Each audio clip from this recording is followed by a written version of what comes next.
but the intelligence community doesn't believe he exists. The ones that do call him the Winter Soldier. He's a ghost. You'll never find him.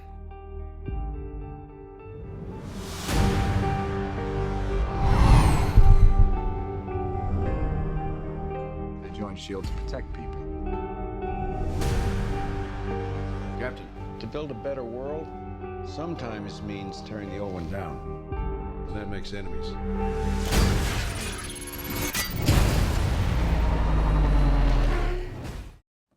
So, obviously getting back into Captain America, this time it's going for a real sort of 70s political thriller vibe. That's right. What did you do to prepare for that?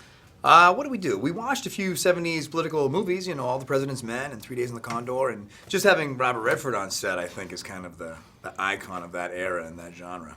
What has changed for you now that people recognize you and say, oh, that's Captain America? Well, I try to avoid those situations. I don't know. I mean, for the most part, what's changed has been professional opportunities. I directed last year, and that probably wouldn't have happened. It would not have happened without the Marvel Universe, so I owe a lot to that. On a personal level, I don't know. I tried to keep my life as intimate and contained as possible. So for the most part, it hasn't been too radically changed. One of the most fascinating things about Black Widow is that she has this past that we don't know a lot of, and I'm curious, when you're playing the part, is that something you know?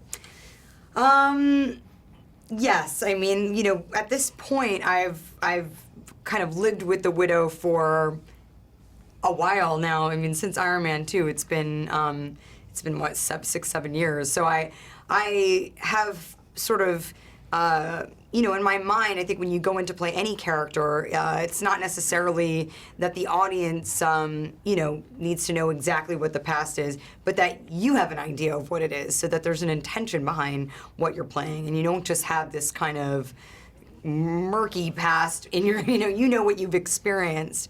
You know, she's had a very complicated past. I think we'll see even more of that in Avengers 2.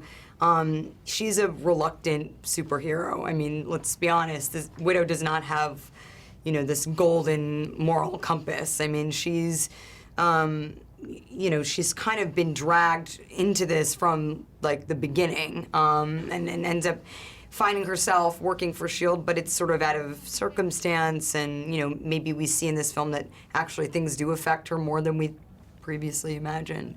And so I you know, my hope that the audience just wants to kind of keep scratching away at her as much as I do. Do you yourself find yourself going back to the comics to learn more about her? I've read a fair share of the comics, and, you know, certainly when I kind of signed on in the beginning, I had so much, you know, pile of Widow material that high. You know, at this point, of course, you know, her storyline is you know, really one of the longest for a superhero, and maybe the oldest. You know, it's really kind of the first one that we saw. You know, and it has had so many different incarnations that, you know, I think for me, I've had to sort of narrow it down to something that I could kind of manage, you know, and play a specific arc, because, you know, her characters had many different types of lives, and, you know, been kind of involved in all different kind of parts of the universe, I guess. One of the things I really liked in this is there's the relationship between Steve Rogers and Sam Wilson, and they both sort of suffer from post-traumatic stress of being veterans, and yet they're not dark characters. Right. And I like that.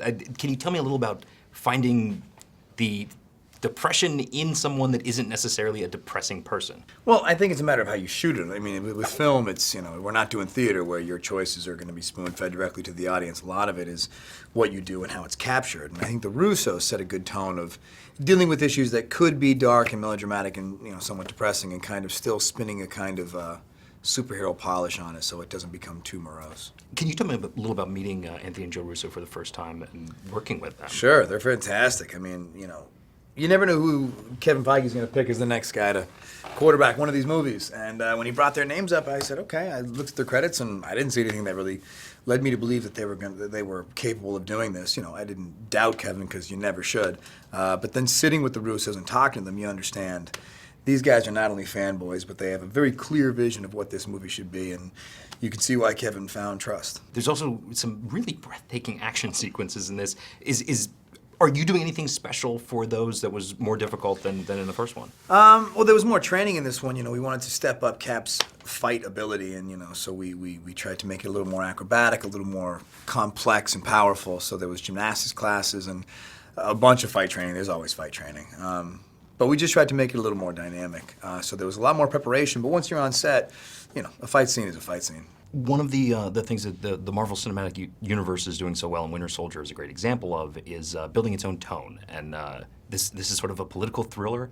I'm curious how this experience on set, does it feel like Avengers, or does it feel like a very different film? You know, I think what feels like Avengers is Joss Whedon, and what feels like, you know, the Winter Soldier is really what the Russo brothers bring.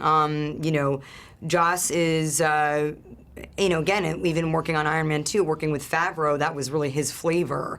I think what Marvel does so well is that they work with directors who have a point of view and, you know, kind of nourish that along. And so these films don't feel like the same kind of movie that's being kind of reimagined, where the characters just sort of move around and you kind of get the same version of, it's like one is a sequel of the next and it's all one big continuation. I mean, these films feel, the characters have a stability to them, so the feeling of the movie can be, you know, can be kind of darker in tone or maybe more fantastic depending on the voice of the director. And I think that's what makes them fun to see, because you don't know what to expect each time.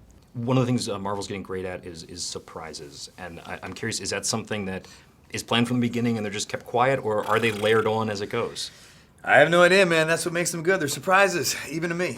You know, I don't know how they do or what they do or what their agenda is, but they happen, and I'm an audience member at that point, too. We also was really exciting seeing you in Thor. Is it fun being part of this bigger Marvel universe? Absolutely. I mean, that's part of the surprise. You get a knock on your door and you say, hey, tomorrow, can you come do this? You're like, oh, yeah, sure, yeah, absolutely. It's very hush-hush, and you don't hear about things too far in advance, but that's what makes Marvel, you know, so unique. And it's an honor to be a part of those things, and I was happy to do it.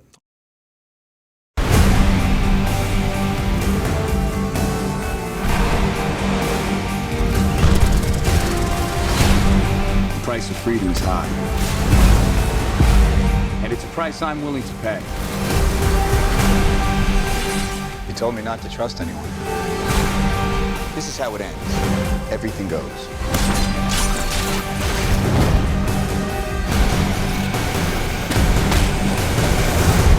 Looks like you're giving the orders now, Captain. Damn right.